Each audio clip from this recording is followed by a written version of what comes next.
In former Soviet Belarus is a place that was built to spread happiness. But one Sunday morning in 1986, paradise was lost.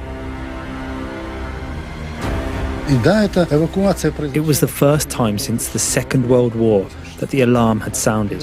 It was horrifying, and people couldn't grasp what was happening.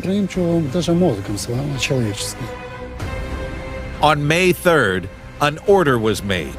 The residents of Sunny were to evacuate over the coming days. Few understood why. It was horrible. People were saying goodbye to each other forever. They weren't sure they'd ever see each other again, because they'd never experienced anything like this before. A panic had gripped the authorities. Something so disastrous had happened that the state tried to keep it secret. In the Soviet Union, news was tightly controlled. Bad news was a state secret. And there was no news of the nuclear disaster at Chernobyl. A week earlier, a large explosion at the site had exposed the nuclear reactor core. Two of the reactors at the Chernobyl nuclear plant went into meltdown. They started spewing radioactive smoke into the air. Firefighters came in to try to put out the blaze, but of course, they were subjected to even more intense radiation. Yes, we knew of the accident, but nobody recognized its scale. We thought it would all be over soon. They'd put the fire out and we would resume living as if nothing had happened. When the word radiation was said for the first time, the older locals couldn't even repeat it. They kept saying radio and didn't understand why they were being forced to move out of this beautiful place of our country because of something that nobody could see. The town of Sunny sits near the border between what is now Belarus and Ukraine. Chernobyl lies just 20 miles to the south. Airborne radiation was emitted from the fire at the power plant for 10 straight days. It spread across Europe, but around 70% of it is estimated to have settled on the ground in Belarus.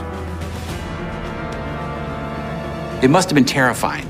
They'd been living in the fallout zone for almost a week, but no one really knew how bad the fallout was, and no one really trusted the government to tell them the truth. At the time, Piotr was working as a teacher and was assigned to help with the evacuation. We were summoned to the district committee so that they could assign party members to be in charge of resettlement of different organizations. I was sent to Koliban village, where my main duty was to ensure the resettlement of the school.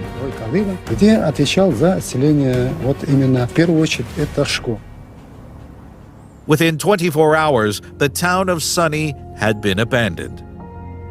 But the residents of this former paradise would face one final injustice. Years later, when scientists went back to study the soil and to study the people and look for the effects of the radiation, they found that the radiation levels were far lower than they had suspected at first.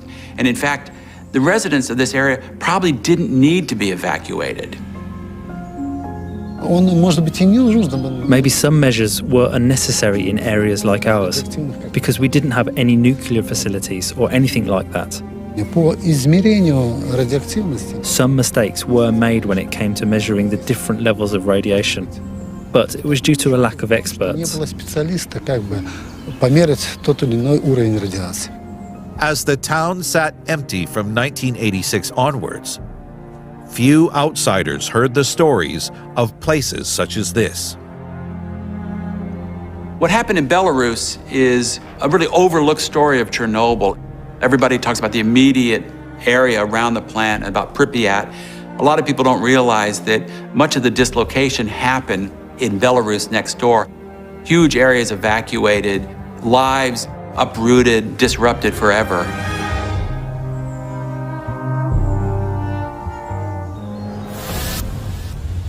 Life, however, has returned to Sunny. Today, it's classed as a nature reserve and has been reclaimed by wild elk and wolves. And Piotr now looks for the positives in what lies ahead for this region. I suppose I've made my peace with it. The reserve employs many of our people. It provides workspaces, so we treat it like a facility. You know, it's our facility. Over 30 years after residents were forced from their homes, Sunny remains a restricted area. But change may lie ahead. Сегодня мы, конечно, мобилизовались, и сегодня мы создаем это все и наращиваем. Today, we are rebuilding it, and everything is growing. И мы сегодня We are developing very quickly. скоро мы движемся. Мне это тоже как житель этого. It makes me happy as a citizen of this area and as someone who is responsible for socio-economic growth of this area. It's great. Плюс для нашего региона.